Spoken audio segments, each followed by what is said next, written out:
Je suis docteur en pharmacie. J'ai fait l'internat en fait en option industrie. Je suis partie, donc je fais 2 ans à l'hôpital. Ensuite, je suis partie directement chez GSK. Où je suis restée 1 an et demi en pharmacovigilance en fait. Et j'ai terminé mon internat les 6 derniers mois en fait à l'APSAPS, maintenant l'ANSM, toujours en pharmacovigilance. Et je suis restée ensuite 15 ans dans l'industrie pharmaceutique. Aussi bien, donc j'ai fait Novartis, Lundbeck et Teva, sur des postes de responsabilité en pharmacovigilance. Et j'ai quitté en fait l'industrie pharmaceutique pour faire le même métier, mais en tant qu'indépendante. Donc j'ai monté ma société de conseil Capvigilance en 2014. Parce que moi, l'idée c'est que par exemple, là, j'ai beaucoup aimé travailler chez Teva dans le sens où, en fait, il y avait 1700 AMM, donc il y avait un problème tous les jours. Enfin, je veux dire, on a intégré énormément de laboratoires, etc. Mais c'est vrai que j'avais besoin aussi de voir, j'ai besoin que ça bouge, d'être dans la réglementation, mais que ça bouge dans le médical, sans forcément être toujours sur les mêmes produits. Donc c'est pour ça que je me suis mise indépendante.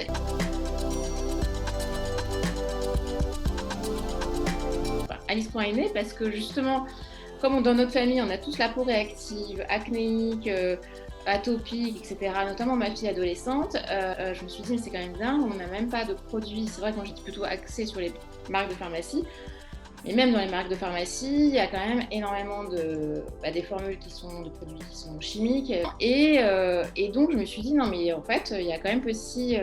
moi, j'arrive pas à trouver la marque qu'il me faut, où je voudrais associer du naturel efficace, des formules vraiment saines et du plaisir. Et ben en fait, c'est comme ça que j'ai commencé en fait à créer la marque. Donc c'est vrai que j'ai une expérience en fait en vigilance de santé, donc je suis plutôt sur la partie technique. Et c'est vrai que j'ai monté aussi Aliscan, parce que j'avais aussi une expérience un peu dans l'entrepreneuriat où pendant quelques années, je me suis confrontée en fait à la vie d'entrepreneur et à la vie de consultante. Voilà.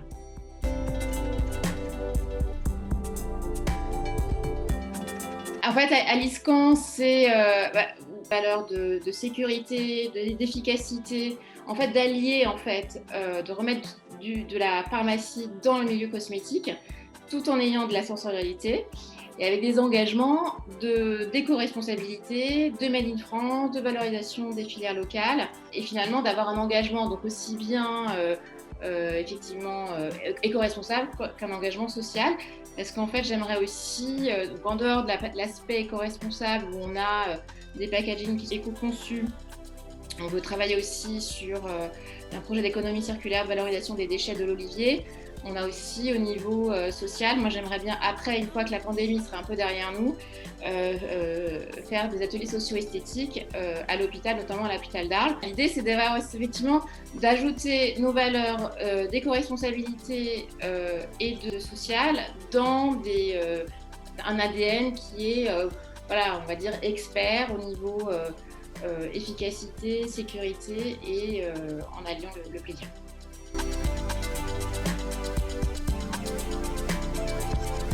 La marque, en fait, elle est née à Arles. Arles, c'est parce que mon mari est natif d'Arles. Et Van Gogh, c'était aussi un des domaines, on va dire, d'expertise de son grand-père qui avait mis en valeur, en fait, toute l'histoire de Van Gogh au niveau de la ville d'Arles il y a déjà une 50aine d'années. Et c'est vrai que Van Gogh, c'est une des âmes d'Arles, en fait, parce qu'il y a Van Gogh, il y a le patrimoine aussi historique romain, etc.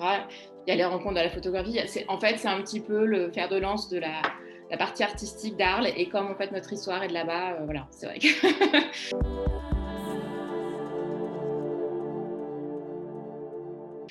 En fait, c'est vrai que quand on crée une entreprise, on a forcément des domaines d'expertise. Alors, ceux qui sortent d'école de commerce un peu mieux maîtriser le marketing. Moi, je suis plutôt sur la partie effectivement technique, c'est-à-dire que j'ai pu effectivement challenger les formulatrices. Je challenge là encore actuellement le producteur. Voilà, il y a tout ce qui est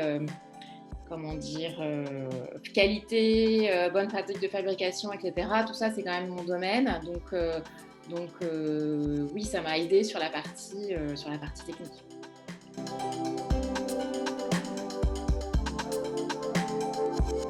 qu'aujourd'hui, même les grandes marques s'y mettent, c'est-à-dire qu'on est tous naturels, efficaces, sensoriels. On a aussi des formules clean. Mais l'idée, c'est vraiment d'avoir, en fait, d'allier, c'est une marque qui est quand même complète, c'est-à-dire que on a quand même tout en un, c'est-à-dire qu'on a aussi bien de l'expertise, on a enlevé tous les ingrédients qui étaient superflus, on a enlevé les ingrédients qui étaient à risque, on a vraiment mis que de l'efficacité. Par exemple, on a mis des ingrédients, des émulsionnants qui sont dérivés d'olivier, donc qui vont avoir une double casquette, en fait, aussi bien actifs qui vont aider pour la texture. Et puis, on a de la sensorialité, donc c'est vrai qu'on a une gamme qui est complète avec une histoire qui est derrière et toute une tendance de fond qui est donc tout ce qui est éco-responsable et made in France, parce que c'est finalement le Covid, mine de rien, a aidé un peu à promouvoir un peu les gens, ils n'ont pas forcément envie d'acheter des produits qui viennent de Chine, de sourcer aux quatre coins du monde. Donc c'est vrai que le plus allisquant, c'est finalement d'avoir été, de se lancer, d'être assez complet en fait dans tous ces axes. Moi, on m'a dit, quand j'avais cherché des financements, on m'a dit non mais vous cochez toutes les cases, mais limite vous cochez trop de cases. Je dis bah oui, mais le but c'est qu'on l'a réfléchi en fait. Ça fait quand même 3 ans qu'on est sur ce projet. Donc on l'a pas sorti du jour au lendemain, on a travaillé les formules et ça se ressent aussi après sur le réachat, etc. Parce qu'il y a une histoire. Quand on rentre dans notre boutique, on a ouvert une boutique à Arles, pour aussi, qui est un peu notre showroom, etc. Mais on rentre dans un univers où on a travaillé en fait chaque détail, et c'est le détail qui va peut-être faire le plus par rapport aux autres. On verra. L'avenir le dira, mais c'est un long chemin, mais voilà, l'idée d'être assez complet et de pouvoir aussi bien challenger les compositions que la sensorialité, que le plaisir et que l'histoire.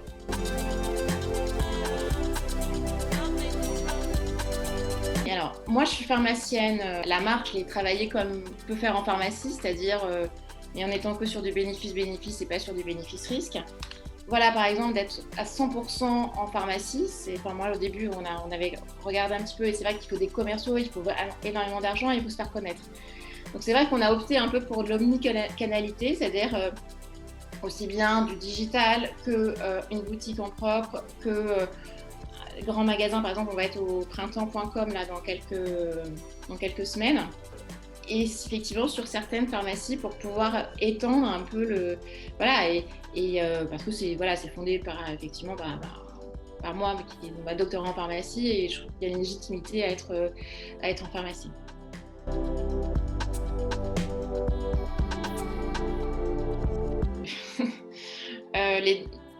Les deux quand même, mais alors, un peu quand même des inconvénients dans le sens où déjà on devait lancer en mars, on a la semaine du confinement, donc on a mis en stand-by. En fait, ce qui est très compliqué avec ce Covid, c'est qu'on n'a aucune visibilité. Donc ça, c'est quand même un énorme inconvénient. Parce que qui dit pas visibilité dit des gens qui sont, notamment par exemple des retailers qui sont frileux, c'est-à-dire qu'ils vont qui vont quand même attendre que l'orage passe et qui vont d'abord déstocker les propres marques qu'ils ont avant de référencer de nouvelles marques.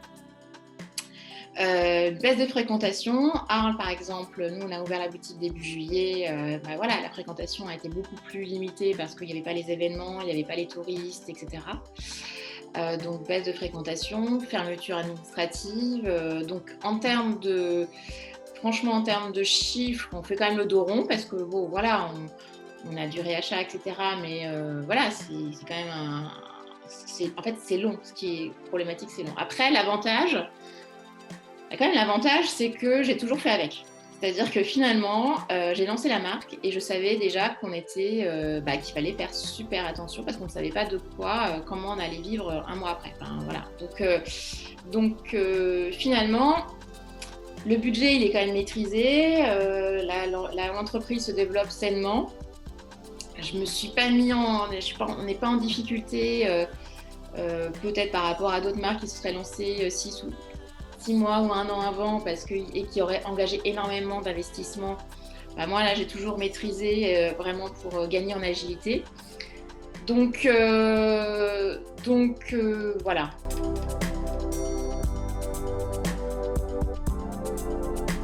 Alors, mon mari, en fait, il est pharmacien. Lui, il a fait une école de commerce en fait après.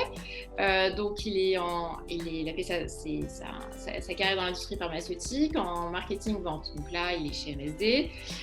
Et effectivement, c'est quand même un projet. Le fait de lancer cette marque, il faut quand même que la famille soit soutien parce que sinon c'est très compliqué. Soutien moral, mais soutien financier. Et puis c'est vrai que bon, voilà, l'idée c'est vraiment de mettre aussi en valeur sa vie. Je trouve que y en a qui effectivement prônent un peu le fait d'être femme. Honnêtement, je trouve que franchement, il y en a de plus en plus et on est plutôt.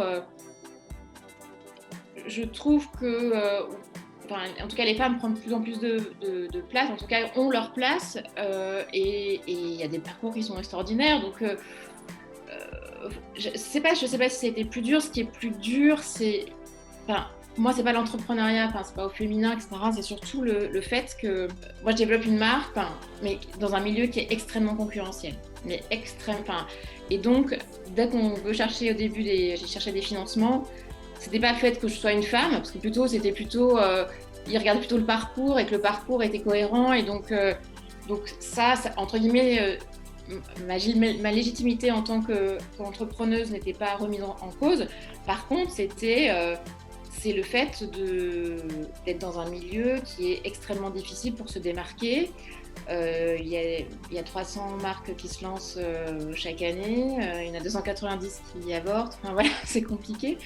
Donc c'est plutôt ça qui est compliqué plus que l'entrepreneuriat féminin. Moi, je trouve que j'avoue que j'entends toujours un peu les discours de féministes un peu trop, oui, mais la femme a besoin d'exister, non, à un moment donné, voilà, c'est quand même le parcours qui compte. Et moi je trouve que voilà, en tout cas, j'ai jamais eu de problème.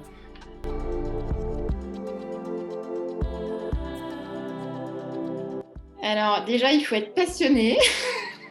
Il faut être déterminé, voilà, il faut être très résilient, très patient, voilà, et puis surtout travailler, quoi, en fait, continuer à travailler, ouais, déterminé, passionné et résilient, et on est déjà pas mal. Et c'est déjà pas mal.